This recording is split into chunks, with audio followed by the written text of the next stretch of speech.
Hello everyone. आज हम लोग मैट्रिसेस एक्सरसाइज के मैट्रिसेस चैप्टर के मिसलेनियस एग्जांपल्स को करेंगे। इससे पहले वाले वीडियो में हमने एक्सरसाइज 3.4 के सारे क्वेश्चंस कर लिए थे, तो सारे एक्सरसाइज पहले हो चुके हैं। अब हमारा miscellaneous examples and miscellaneous exercise बचा हुआ है, तो आज हम लोग मिसलेनियस एक्सरसाइज कर लेते हैं। तो चलिए शुरू करते हैं।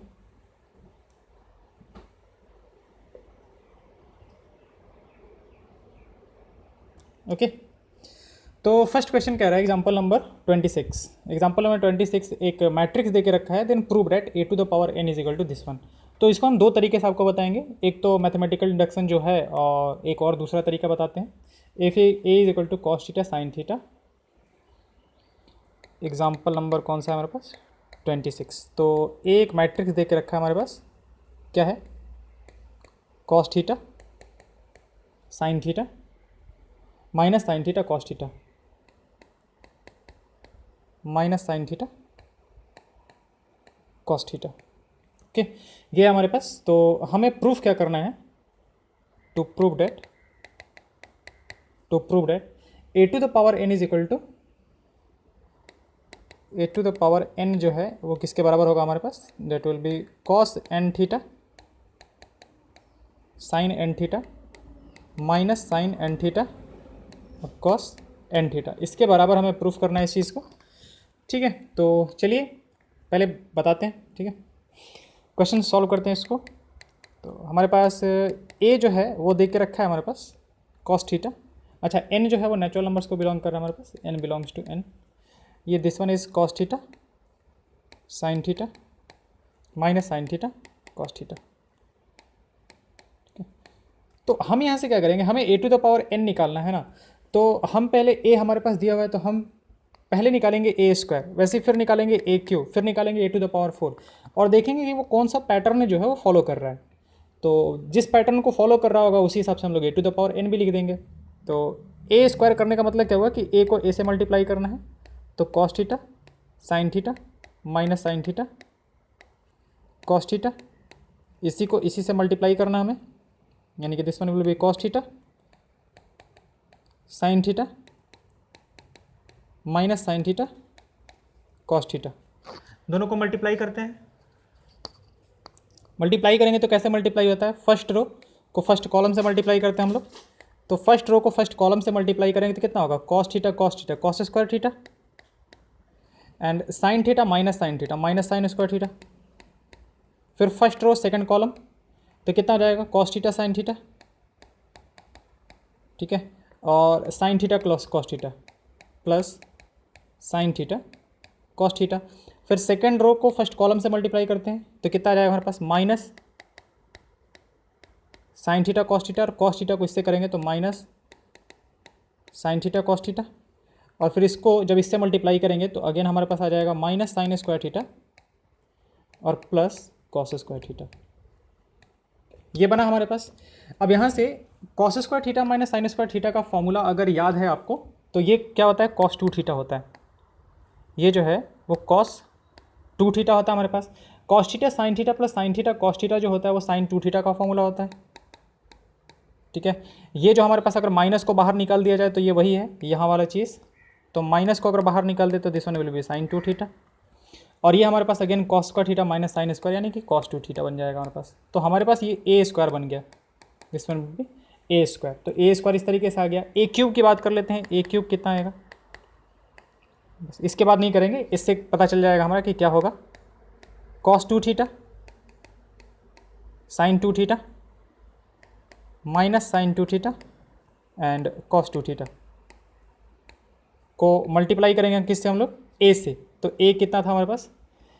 ए था cos theta sine theta minus sine theta cos theta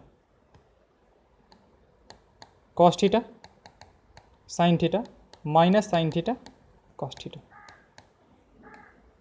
इन दोनों को मल्टीप्लाई करते हैं तो again first row first column को मल्टीप्लाई करेंगे पहले।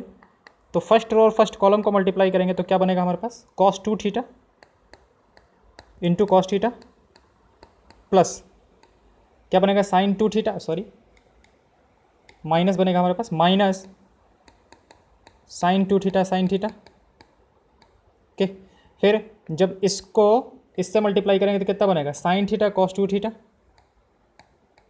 कॉस 2 थीटा साइन थीटा और प्लस इसको इससे मतलब ये वाले पार्ट को इससे मल्टीप्लाई करेंगे तो कितना बनेगा हमारे पास साइन 2 थीटा कॉस थीटा। ठीक है, ये हमारे पास ऊपर वाला बन जाएगा। नीचे वाला क्या बनेगा, इसको इससे मल्टीप्लाई करेंगे तो माइनस का साइन 2 थीटा कॉस थीटा और माइनस कितना बन जाएगा कॉस 2 थीटा साइन थीटा, और फिर इसी को इससे मल्टीप्लाई करेंगे तो कितना बनेगा हमारे पास, this one will be minus sine 2 theta sine theta और प्लस कितना बनेगा हमारे पास cos 2 theta cos theta.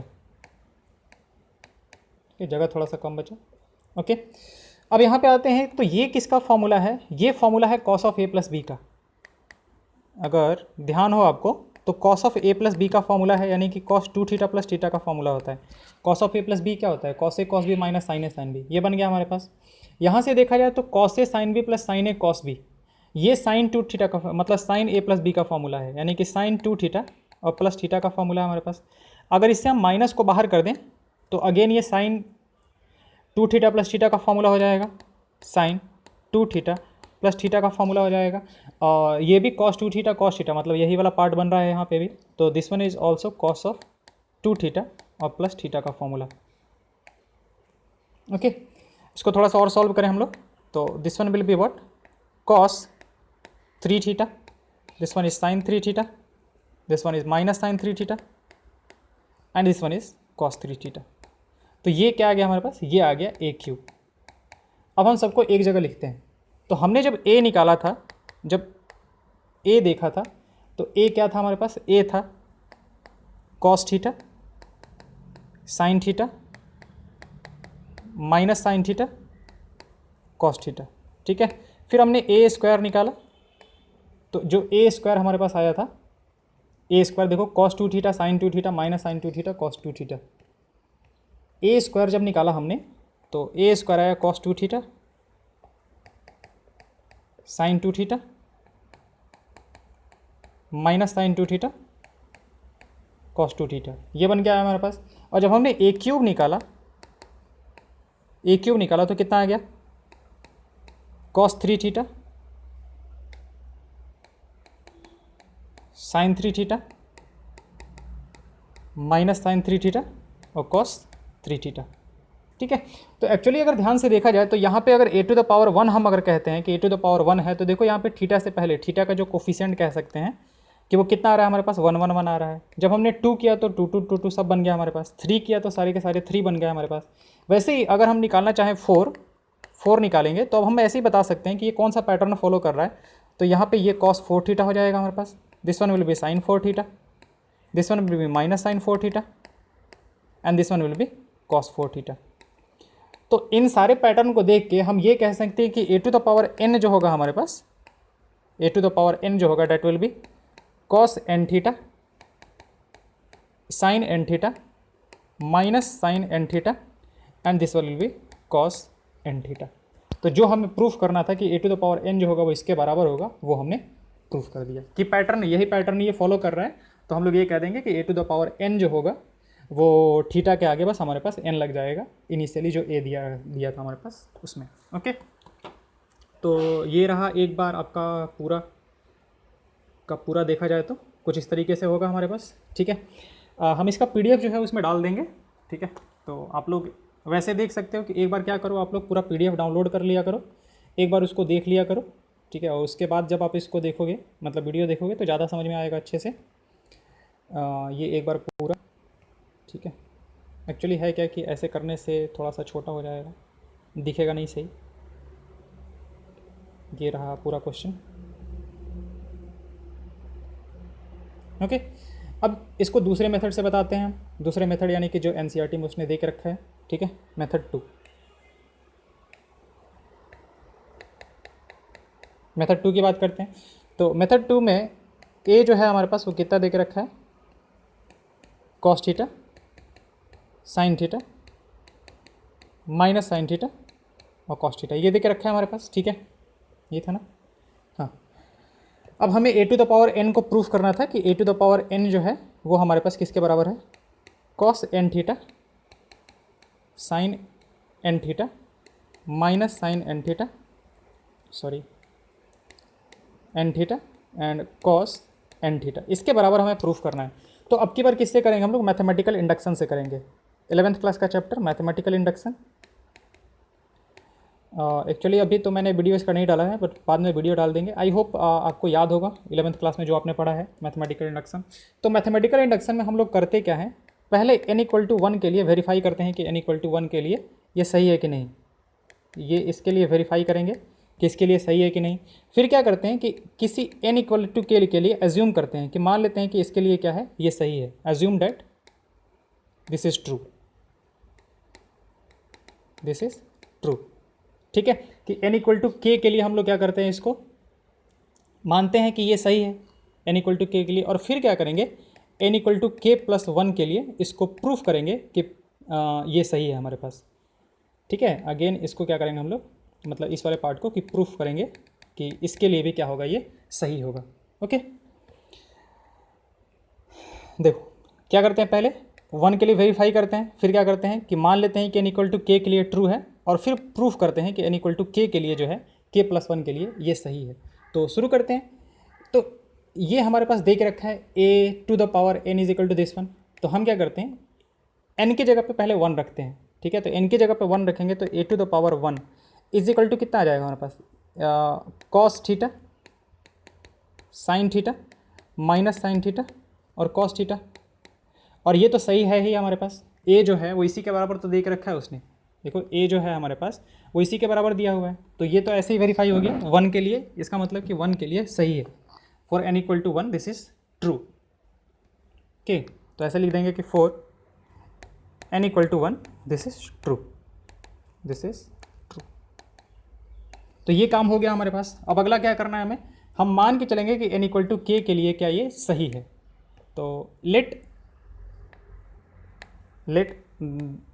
This is true, this is true for n=k। अगर n=k के लिए सही है तो a⁴k जो होगा हमारे पास, मतलब n की जगह पे हमें क्या करना है, इस वाले में n की जगह पे, इस वाले में n की जगह पे k रखेंगे तो कितना हो जाएगा, cos k थीटा। ये हो जाएगा हमारे पास cos k theta sine k theta minus sine k theta. ठीक है, और cos k थीटा। ये हो गया हमारे पास। तो ये हमारे मान लिया कि ये जो है वो हमारे पास ट्रू है। अब हम लोग प्रूफ क्या करेंगे, now we will prove that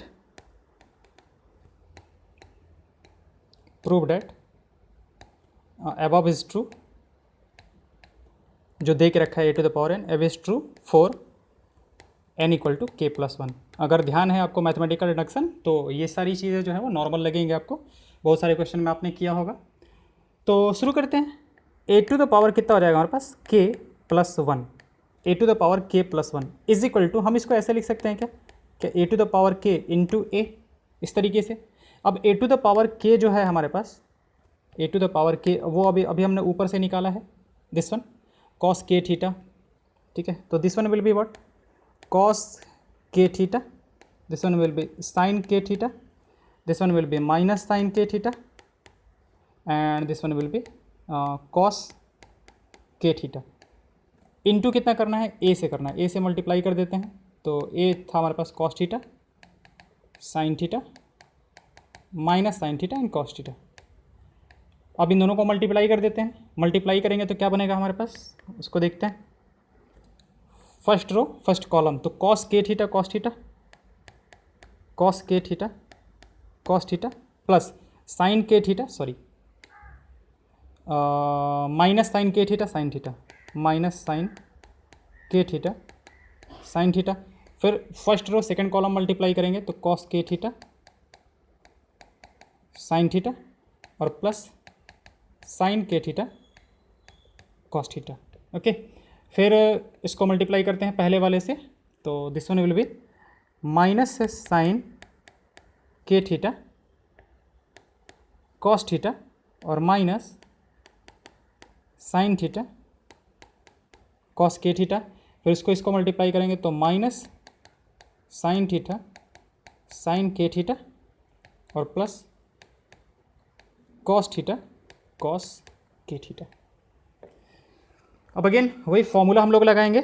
तो फॉर्मूला अगर लगाएं तो ये किसका फॉर्मूला है, कॉस ऑफ ए का वैल्यू ये है हमारे पास और बी का वैल्यू ए, तो cos of A plus B का फॉर्मूला है, तो this one will be cos of k theta और प्लस थीटा। इधर से कितना आ जाएगा हमारे पास, ये किसका फॉर्मूला है, sign of k theta plus theta, और ये कितना आ जाएगा हमारे पास, minus of sine k theta plus theta, और अगेन ये जो है हमारे पास cos of k theta plus theta का फॉर्मूला है।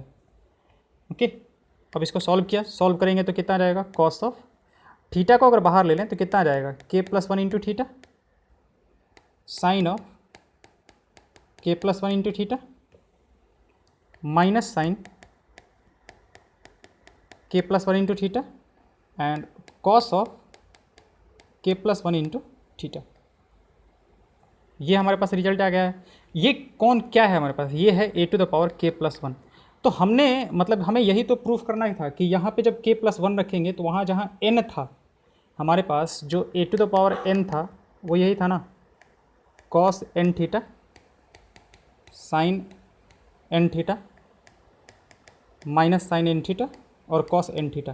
तो हमें यही तो प्रूफ करना था कि जब n की जगह पे, ये जो n की जगह पे अगर हम लोग k प्लस वन रखेंगे तो यहाँ हर जगह n की जगह पे k प्लस वन आ गया, हर जगह n की जगह पे k प्लस वन आ गया। तो जो हमें प्रूफ करना था कि ये k प्लस वन के लिए सही है, ठीक है, तो दिस शोज दैट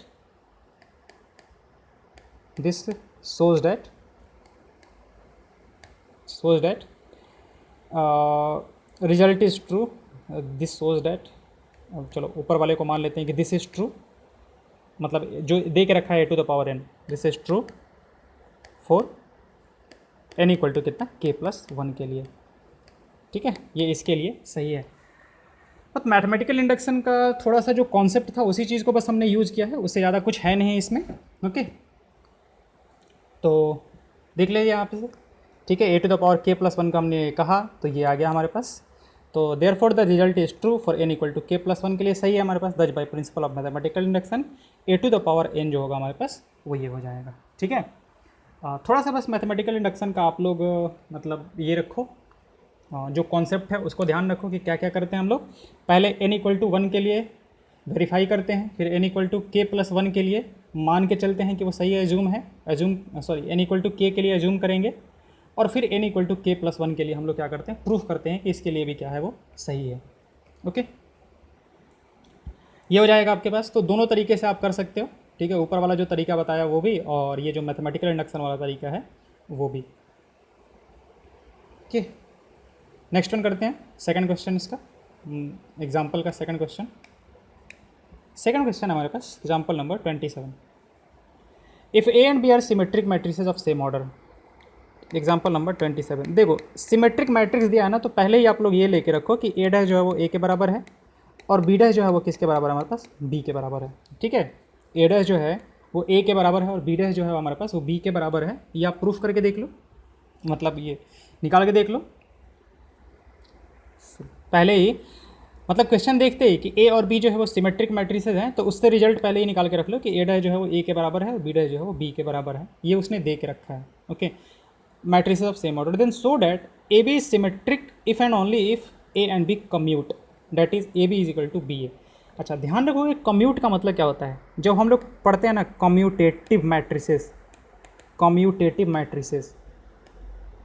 ठीक है, अगर AB जो है वो BA के बराबर आता है ना हमारे पास, तो हम लोग कहते हैं कि A और B जो है वो कम्यूटेटिव मैट्रिसेस हैं और A और B क्या कर रहे हैं, कम्यूट कर रहे हैं, ठीक है। कम्यूटेटिव का ध्यान रखोगे, सेट में भी पढ़ा होगा, 11th क्लास में सेट में पढ़ा होगा कि दो सेट का जब हम लोग यूनियन लेते हैं, दो सेट का जैसे यूनियन लेते हैं ए यूनियन बी, तो वो हमारे पास बी यूनियन ए के बराबर आता है। कम्यूट का मतलब ये होता है ना कि आप दोनों का पोजीशन इंटरचेंज करो, तो पहले जो रिजल्ट आएगा वही रिजल्ट बाद में भी आएगा, ठीक है। अगर वो बराबर आता है तो इसका मतलब कि जो भी ऑपरेशन वहाँ पर आप लगा रहे हो वो कम्यूटेटिव लॉ को फॉलो करता है। कम्यूटेटिव लॉ हमारे से यही होता है, कम्यूटेटिव लॉ, ये आपको बहुत जगह देखने को मिलेगा, ठीक है। कम्यूटेटिव लॉ में होता क्या है, ए और बी मतलब दोनों को क्या करो, आप इंटरचेंज करो और फिर देखो कि क्या वो दोनों बराबर होता है। जैसे ये करता है, फॉलो करता है, इंटरसेक्शन वाला भी फॉलो करता है जब हम लोग सेट में पढ़ते थे, ठीक है। ये भी फॉलो करता है, ये भी फॉलो करता है, लेकिन जो डिफरेंस होता था ना वो फॉलो नहीं करेगा। बी माइनस ए ये फॉलो नहीं करता है हमारे पास। जैसे अगर हम आपसे कहें कि क्या एडिशन 2+3 जो है वो 3+2 के बराबर होगा, तो हाँ डेफिनेटली होगा। इसका मतलब कि एडिशन ऑफ नंबर्स जो है वो कम्यूटेटिव लॉ को फॉलो करता है। क्या मतलब कि दोनों को घटाया जाए तो बराबर होगा क्या? क्या 3 - 2 2 - 3 के बराबर होगा? नहीं, ये बराबर नहीं है। इसका मतलब कि ये कम्यूटेटिव लॉ को फॉलो नहीं करता है, यानी कि इन दोनों को जब इंटरचेंज किया जाए तो रिजल्ट जो है वो डिफरेंट हो सकता है, ठीक है। तो ये कम्यूटेटिव लॉ को फॉलो नहीं करता है। वैसे ही 2 × 3 जो है वो 3 × 2 के बराबर है, तो ये कम्यूटेटिव लॉ को फॉलो करता है। डिवीजन नहीं करता है, 2/3 इज नॉट इक्वल टू 3/2, ठीक है, ये नहीं करता है। तो आई थिंक अब समझ में आ गया होगा कि कम्यूटेटिव लॉ क्या कहलाता है। तो यहाँ पे अगर ये कम्यूटेटिव लॉ को फॉलो करता है तो हम लोग कहते हैं कि दोनों क्या कर रहा है, कम्यूट कर रहा है। वही चीज़ की बात कर रहा है वो, कि अगर ए एंड बी कम्यूट है दैट इम्प्लाइज कि ए बी जो है वो बी ए के बराबर है। तो अब यही कह रहा है कि if A and B are symmetric matrices of the same order then so that A B is symmetric. अब हमें प्रूफ क्या करना है, हमारे पास गिवन जो है वो क्या है, हमारे पास गिवन जो है वो है A dash is equal to A, यानी कि ए सिमेट्रिक मैट्रिक्स है, और B dash is equal to क्या है हमारे पास, बी है। तो हमें शो करना है कि ए बी जो होगा वो सिमेट्रिक होगा, यानी कि टू प्रूव डैट। अब किसी भी मैट्रिक्स को सिमेट्रिक अगर प्रूफ करना है तो इसका मतलब ये होगा ना कि ए बी डैश जो है वो ए बी के बराबर होना चाहिए। मतलब जो मैट्रिक्स लिया गया वही निकल के आ गया हमारे पास, ठीक है। तो चलिए शुरू करते हैं यहाँ से प्रूफ। ए बी डैश कितना होगा हमारे पास, ए बी का ट्रांसपोज क्या होता है हमारे पास, B transpose A transpose, B transpose A transpose. अब बी ट्रांसपोज जो है वो किसके बराबर है, बी के बराबर दे के रखा है, और ए ट्रांसपोज किसके बराबर दे के रखा है, ए के बराबर दे के रखा है। तो अब यहाँ से देखो कि ए बी का जो ट्रांसपोज है वो हमारे पास बी ए के बराबर आ गया। तो अब वही कह रहा है कि ये सिमेट्रिक तभी होगा जब ये ए बी, जब बी ए और ए बी दोनों बराबर होंगे, तभी तो हमारे पास ए बी डैश जो होगा वो ए बी आएगा। तो वही यहाँ पे कह रहा है कि then so that A B is symmetric if and only if A and B commute, that is A B जो है वो बी ए के बराबर होगा। क्योंकि हमारे पास ए बी का ट्रांसपोज हमने निकाला तो बी ए आया, तो जब ये कम्यूट करेगा तभी तो हम इसको ए बी लिख सकते हैं ना, तभी तो हमारे पास ए बी डैश जो होगा वो ए बी के बराबर आ जाएगा।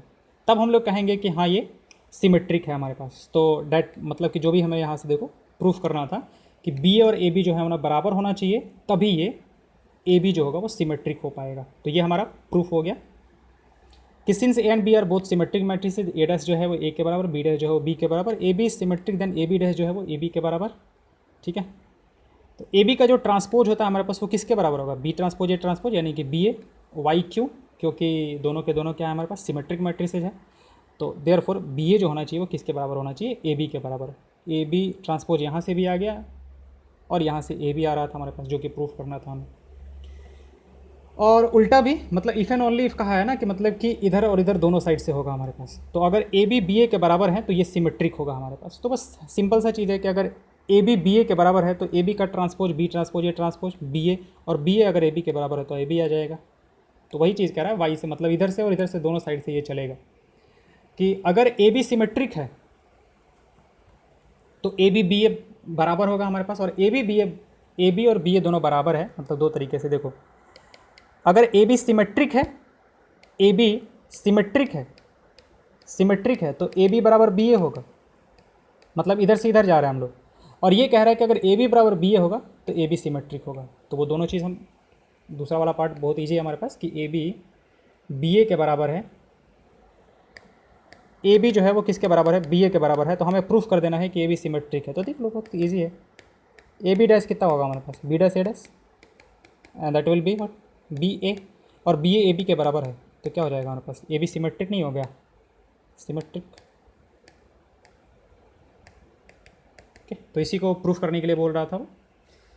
आगे आते हैं नेक्स्ट क्वेश्चन पे। Question number 28, A B C find the matrix D such that C D minus A B is equal to a null matrix. अच्छा ध्यान देखो, यहाँ पे ये जीरो नहीं होता है, ये ओ लिखा जाता है। हम लोग ओ लिखते हैं, ओ जो होता है वो क्या होता है, नल मैट्रिक्स होता है। क्योंकि लेफ्ट हैंड साइड में मैट्रिक्स है ना, तो राइट हैंड साइड में मैट्रिक्स होना चाहिए ना, नंबर थोड़ी लिख सकते हैं हम लोग।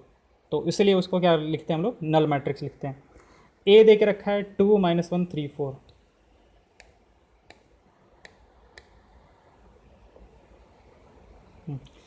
2 -1 2 -1 3 4 ये दे के रखा है हमारे पास। फिर सॉरी बी दे के रखा है 5 2 7 4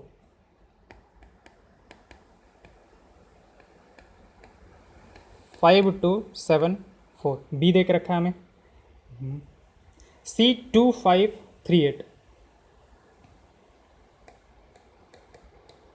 सी जो है हमारे पास that is 2 5 3 8।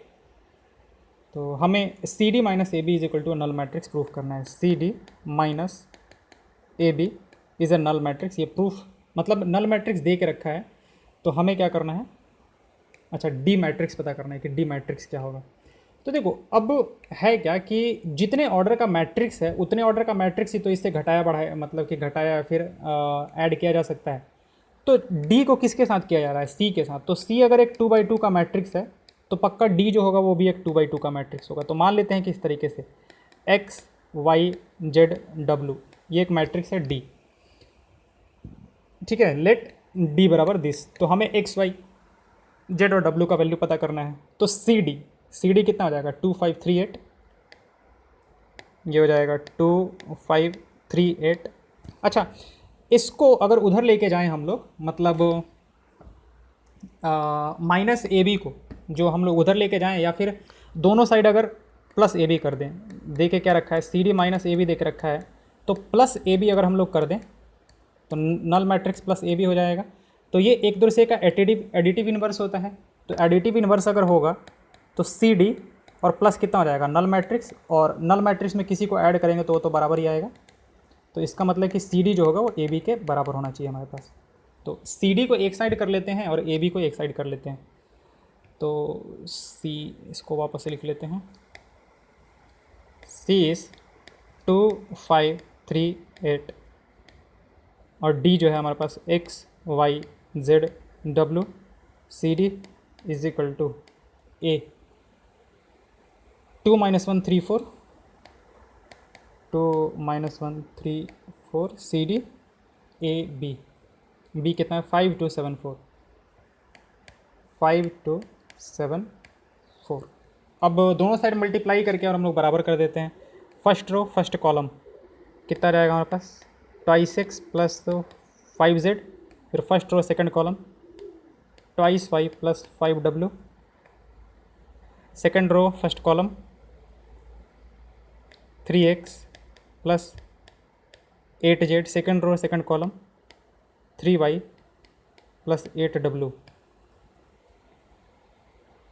This is equal to first row first column 5 2 10 -7 3, first row second column 4 -4 0, second row first column 15 plus 28 33 43, और ये सेकंड रो सेकंड कॉलम 6 और 16 16 और 6 22।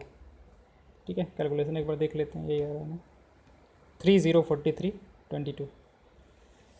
हाँ तो अब क्या हो जाएगा हमारे पास, ये हो जाएगा 2x प्लस 5z जो हो जाएगा वो हमारे पास 3 के बराबर हो जाएगा। यहाँ से फिर मतलब दो मैट्रिसेस बराबर हैं, तो दो मैट्रिसेस बराबर कब होते हैं, जब हमारे पास कॉरस्पॉन्डिंग एलिमेंट्स जो हैं बराबर होंगे। ये इसके बराबर होगा, ये जो होगा वो इसके बराबर होगा, और सिमिलरली ये जो होगा ये जो होगा हमारे पास इसके बराबर होगा, और ये जो है वो इसके बराबर होगा। चारों के चारों बराबर होने चाहिए। तो 2y और plus 5w this should be equal to 0,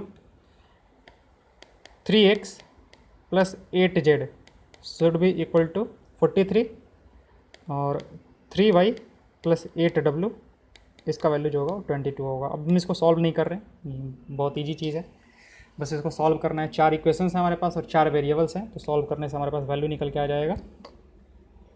value निकालोगे आप लोग, ठीक है। तो ये 2a plus 5c is equal to 3, 2x plus 5z is equal to 3। Equations एक बार देख लेना कैलकुलेशन सही है कि नहीं। तो आप जब सॉल्व करोगे तो a का वैल्यू ये, c का वैल्यू a आया, b का वैल्यू a आया, d का वैल्यू a आ गया हमारे पास, a b c d जो भी है। तो मतलब x y z w हमने रखा था, तो x y z w उसका वैल्यू आ जाएगा। अब इसको रखोगे तो पूरा का पूरा डी मैट्रिक्स जो होगा वो आपको मिल जाएगा। ओके, नेक्स्ट वीडियो में हम लोग मिसलेनियस एक्सरसाइज 3 करेंगे। Okay, thank you.